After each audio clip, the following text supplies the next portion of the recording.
Patrick Analo, mwanzo tunakushukuru kabisa kwa kuweza kufanikisha Nairobi kuwa safi kabisa kuhusiana na mambo na mjengo. Ukiangalia mijengo kwa sasa imeanza kuwa na plan zaidi. Ukiangalia mijengo mingi sasa hivi wanajenga kwa utaratibu, wanajenga kwa ustaarabu kabisa. Ukiangalia hapo ng'ambo kuna hizo building ambazo zimejengwa vizuri kabisa. Ina maana gani? Yaani wanafuatilia plan za Patrick Analo. Yaani Patrick Analo ni kiongozi mmoja bora kabisa, ameleta maendeleo kwa ujenzi. Maana mwanzo nyumba zile zinaanguka. Nyumba zilikuwa zinajengwa ghorofa kubwa, alafu zinaanguka, zinaleta maafa.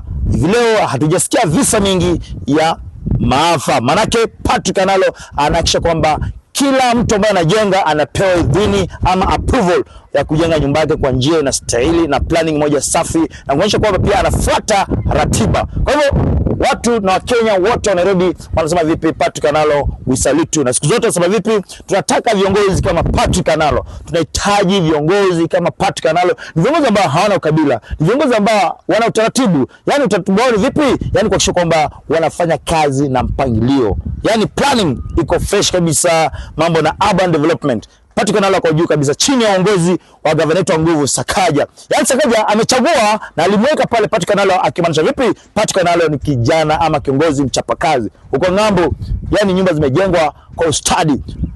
Nairobi yote mzima nikitembea napata nyumba zinajengwa na mpangilio. Kwa hivyo Patrick Analo, we salute you, we love you. Mimi naenda zangu bwana. Na siku zote tunasema vipi? Hatufeki maisha. Wajua tukisema vipi hatufeki maisha inamaanisha yani siku zote lazima ujitume. Siku zote lazima fanya nini?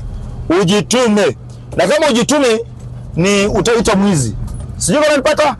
Bye bye watu wangu.